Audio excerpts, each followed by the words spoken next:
Hello and welcome to the news on the hour on NTA International. I am Norlene Ebel Ame and my sign language interpreter is Hannah Olainka. Let's take the headlines. New Sudanese Prime Minister urges countries supporting rapid support forces to seize criminal operations.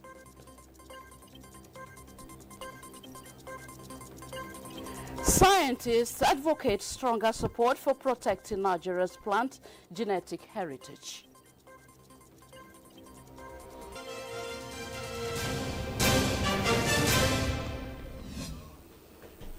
And here is the news. Iran's top diplomat and chief nuclear negotiator is meeting the head of the International Atomic Energy Agency in Cairo. The tripartite meeting is between Iranian Foreign Minister Abbas Arabchi, his Egyptian counterpart Bad Adelati, and IAEA Chief Rafael Grossi. The meeting comes a day after a report by the UN agency showed Iran has stepped up production of uranium, enriched up to 60%, close to the roughly 90% level needed for atomic weapons. The UN report was leaked as Iran holds talks with the United States on its nuclear program after Washington unilaterally abandoned a landmark agreement between Tehran and world powers in 2018 during U.S. President Donald Trump's first term.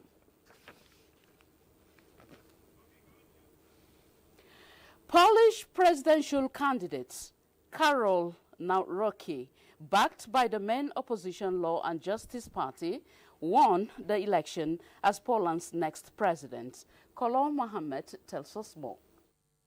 Nationalist opposition candidate Karol Nawrocki narrowly won Poland's presidential election. Results on Monday showed he delivered a major blow to the centrist government's effort to cement Warsaw's pro-European orientation. In victory for European conservatives, inspired by U.S. President Donald Trump, Nawrocki secured 50.89% of the vote.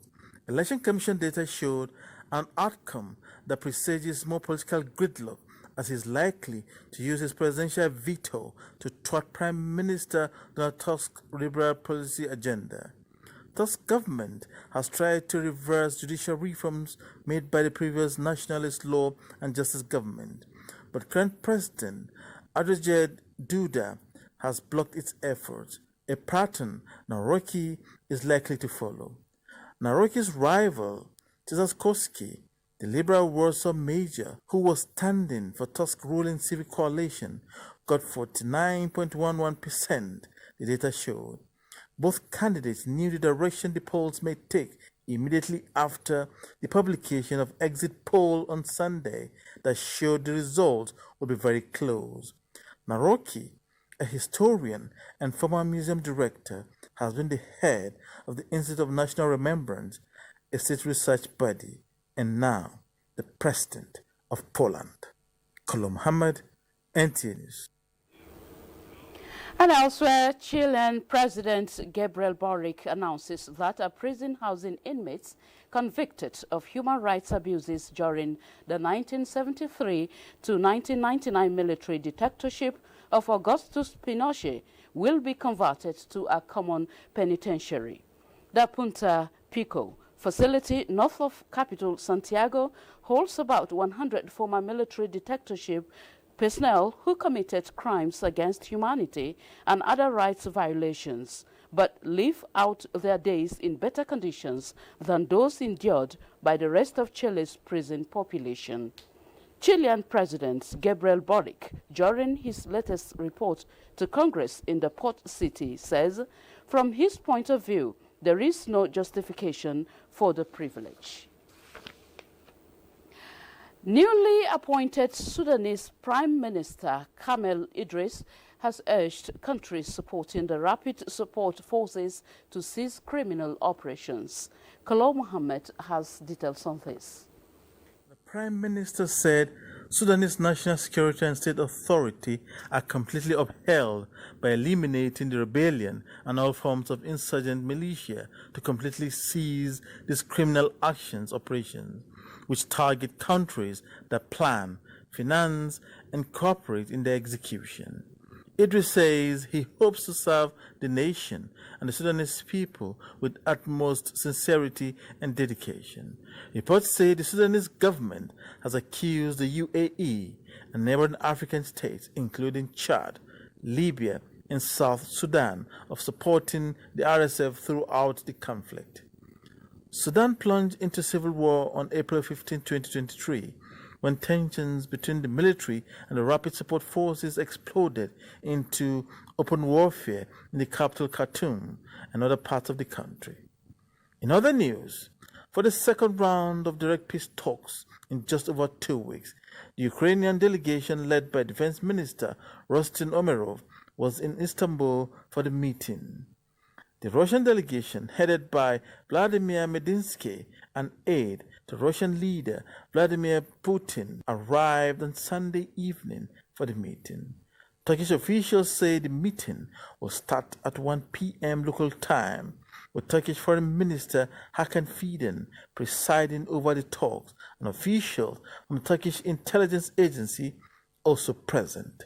For this second round, Russia and Ukraine prepared memorandums outlining their approaches to ending the war. At the end of today's meeting, Russian and Ukrainian delegation completed an agreement to an all-for-all prisoner swap and the return of bodies of about 6,000 soldiers. Ukrainian delegation proposed a meeting by the end of June to make progress towards all-round ceasefire. Kolo Muhammad, NTA News. In other developments, governments, the United Nations system, and other stakeholders are in Geneva to share knowledge and trends in disaster risk management. Mina Daniels is in Geneva, Switzerland, and brings us insight on the 8th Global Platform for Disaster Risk Reduction. Hello, Mina. Your observation is spot on, because indeed stakeholders are already on ground here at the Geneva International Conference Center to begin identifying gaps in the implementation of the Sendai framework for disaster risk reduction. A multi-level conversation by critical stakeholders, including head of the UNDRR. We provide partners the opportunity to network and exchange knowledge on the implementation of the Sendai framework 2015 to 2030. Access to early warning has improved, but on other targets like reducing the number of people affected, which means fewer houses destroyed, fewer livelihoods lost, we've not done well. Reducing economic losses, we've not done well. Reducing infrastructure losses, we've not done well. So how do we use the remaining 5 years to infuse a sense of urgency into achieving these? I think the Sendai targets are within reach. We should really do everything we can in these 5 years to achieve these targets. Meanwhile, the World Resilience and Recovery Conference is slated to provide priority actions to strengthen disaster resilience globally. But of course, the NTA is on ground and will continue to keep you up to speed with proceedings at the global platform. In Geneva, Switzerland, Mina Daniels, NTA News. Very well, Mina. Thank you so much. The 2025 first ordinary session of ECOWAS Parliament has ended in Abuja with a call for regional peace, security and people-driven development. At the closing session, President of ECOWAS Commission, Omar Aliou Toure, presented the annual midterm report on the state of the community to the House of Parliament. ECOWAS Parliament correspondent Muhammad Rabiu Ali reports. 2 weeks of debate now is over, with hopeful resolutions for better West Africa. De la présente session, pour vous réitérer ma sincère gratitude pour la confiance. Despite challenges believed to be facing the ECOWAS community, characterized by political upheavals, in 3 member states, as well as a slowdown in global economy, the region is witnessing economic growth. The growth will be driven mainly by the 4 largest economies, namely Senegal 6.5%, Ghana 4.0%, Nigeria, and Cote d'Ivoire. Inflationary pressures in ECOWAS is expected to ease slightly in 2025 to 19.7%, compared to 24.8% in 2024. Other key areas in the year under review include the restoration of democratic transition in Guinea, operationalization of ECOWAS standby force to fight terrorism, single currency program, and promotion of common market and private sector development in the region. Our people want a safe and secure environment, not with the Boko Harams and the bandits and Israel from the Sahel. We have been told that countries do not fully respect their commitments to pay the community levies. The state legislature amended its rules of procedures to adapt to current realities and improve transparency in decision-making process. In Abuja, Muhammad Rabiu Ali, NTA News. And turning to judiciary, the Judiciary Staff Union of Nigeria, JUSUN, has embarked on industrial action with the Federal High Court chapter, locking out judges, lawyers, staff, and litigants from accessing the court premises. This followed the indefinite strike declared by its national body over the alleged government's failure to implement salary adjustment based on the new minimum wage of 70,000 naira and the payments of wage awards. At the Federal High Court headquarters, located along the Shehu Shagari Way in Abuja, all the entrance gates into the high-rise building were under lock. The Court of Appeal and the FCT High Court in Maitama have been placed under lockdown with a banner labeled "JUSUN on strike" hung on the gate.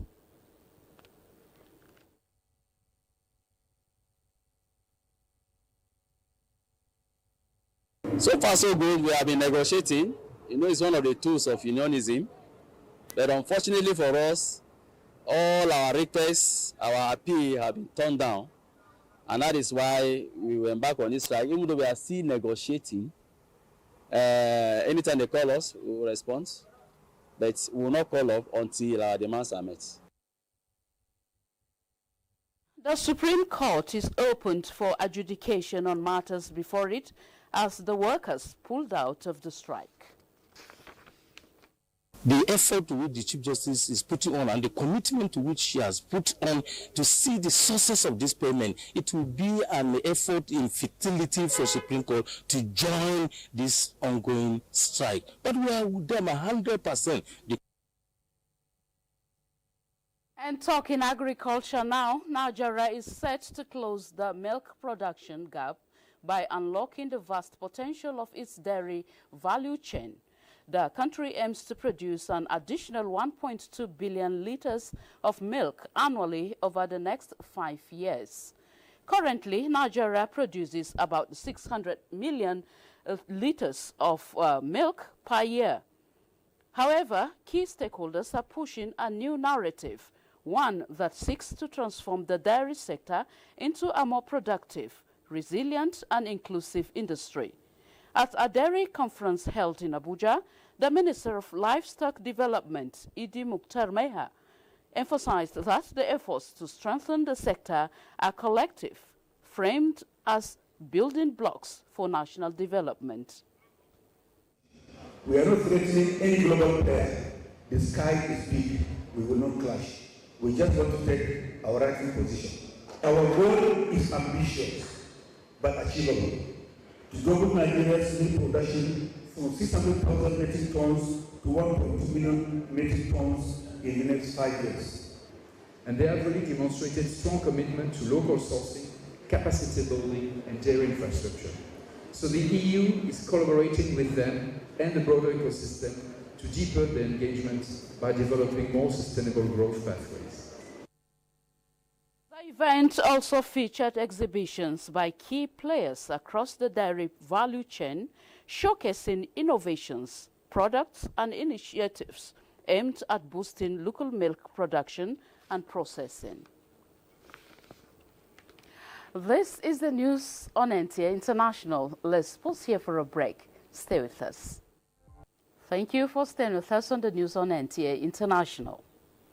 In a bold step toward strengthening food and nutrition security, scientists and biotechnologists in Nigeria are urging for robust policy backing and sustained investment in the conservation of plant genetic resources.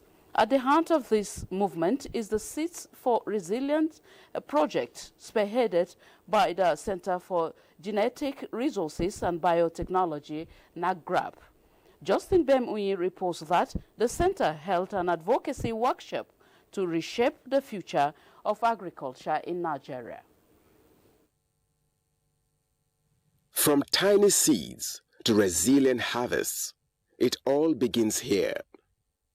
Nigeria's food and agriculture sector is leaning on a quiet but critical pillar: crop gene banks. A scientific vault that preserves the essence of agricultural biodiversity. These gene banks are lifelines, storing thousands of crop samples as seeds, tissues, or living plants. At the Center for Genetic Resources and Biotechnology, experts are on a mission to conserve and share genetic wealth, ensuring food security today and tomorrow. Gene banks, such as NAGRAB, are really essential in the work that they do for the conservation and utilization of the diversity of the crops that we have in Nigeria. At a high-level advocacy workshop in Abuja, stakeholders gathered to sound the alarm and offer solutions.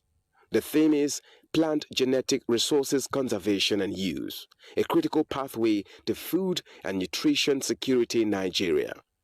Seed for Resilience is a project by Global Crop Diversity Trust, which in their own magnanimity decided to choose from African countries national gene bank to strengthen them. A centerpiece of the discussion was the impact of the Seeds for Resilience project implemented through Crop Trust. Over the past 5 years, this initiative has strengthened Nigeria's ability to manage its plant genetic diversity. But experts warn more needs to be done. We must also acknowledge the challenges that exist, such as resource allocation, technological demands, and the balance between short-term needs and the long-term benefits. It is equally important to remind ourselves of our duty to protect these resources for future generations. And for the people in the business of plant breeding, genetics, and food production. Therefore, all hands must be on deck. And going forward, stakeholders hope to build stronger collaboration, sustain the gains of the Seeds for Resilience project, and embed genetic conservation in the core of national agricultural policy. Because in every seed lies the story of survival and the future of Nigeria's food. Justin Bemunyi, NTA News. In other news, the federal government has declared Friday, June 6 and Monday, June 9, 2025 as public holidays to mark this year's Eid al-Adha celebration. The Minister of Interior, Olubunmi Tunji-Ojo, who made the announcement in a statement, congratulates the Muslim Ummah and encourages them to embrace the values of sacrifice and faith. He also urged prayers for peace and prosperity in Nigeria, while reaffirming the government's commitment to reforms under the Renewed Hope agenda. The minister calls on all Nigerians to support efforts to restore the nation's greatness. Every nation reaches moments that call not just for action, but reflection, a pause to honor progress. That was the mood in Abuja as a group known as the Renewed Hope Ambassadors gathered to mark 2 years of President Bola Tinubu's administration, a period they say has been defined by impact. Deborah Balagbobo reports. A celebration of leadership and legacy of President Bola Tinubu's 2 years in office. The Renewed Hope Ambassadors rolled out the drums, applauding what they describe as visible strides across sectors. This is not just an event, it is a statement. It is a salute to bold leadership, relentless advocacy, and the many hands building the Nigeria of tomorrow. Yes, we're not out of the woods yet, but we have turned that corner, and the light at the end of the tunnel is now in sight. This is not a gathering, not of praise saying, but of truth telling. We are here to celebrate national unity. We are here to celebrate economic development. The achievements recorded so far are too numerous, and they have literally touched all facets of our national life. In just 2 years, we have seen the wheels of reform turning boldly and deliberately from the decisive removal of fuel subsidy to the unification of the exchange rates, from the revitalization of critical infrastructure to renewed hopes in education, healthcare, agriculture, and sustainable economic growth and the development that this administration has dared to take. A reassurance from the presidential aide, Dr. Aliyu Modibo Umar, of more visible development. It was a time of goodwill messages and light entertainment, all in the spirit of the Renewed Hope agenda. In Abuja, Deborah Balagubu, NTA News. And talking security, Nigerian Air Force has successfully neutralized over 20 armed terrorists and destroyed more than 21 motorcycles during an air interdiction operation in Zamfara State. The operation, carried out in the general area south of Maigalma in Maru local government area, was aimed at halting a planned large-scale attack on vulnerable communities by armed bandits. A statement by the Director of Public Relations and Information, Air Commodore Ehimen Ejodame, indicates that, consequently, NAV aircraft under Operation Fasan Yamma was immediately dispatched on armed reconnaissance and a possible rescue mission. The NAV reiterates that all its operations are guided by strict rules of engagement, adherence to humanitarian law, as well as the Nigerian Air Force Civilian Harm Mitigation and Response Action Plan, which emphasizes the protection of innocent lives even in the face of hostile engagements.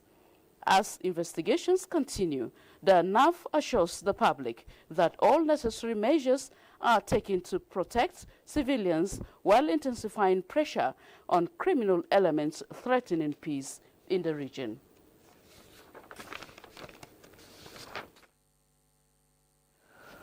Omobolanle Akinyemi Obe has taken over the mantle of leadership of the National Senior Citizens Center. Elizabeth Omore reports that at the handover ceremony, Omobolanle commended Dr. M.M. Omokaro, the pioneer boss who laid a solid foundation for the center, bringing visibility to the issues affecting the aging population and initiating impactful programs. That the president that is the mantra of the Federal Republic of Nigeria and through our president is actualized. And it is through us that will be showcased. And we cannot do it by just standing at the rooftop and hollowing. It is through you. So you are going to be very, very key in this administration.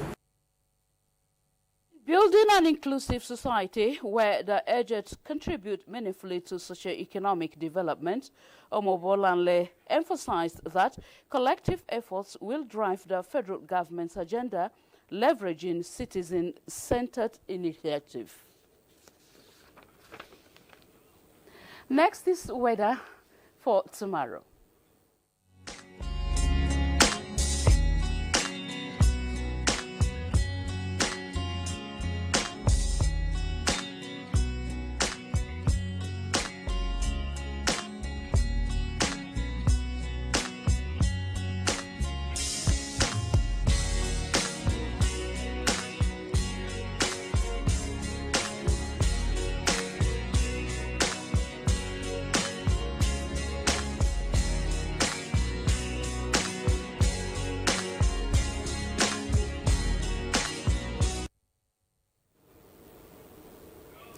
The weather report there concludes the news on this hour. Thank you so much for watching. I am Nolin Ebel Ame, and my sign language interpreter has been Hannah Olainka. Bye for now.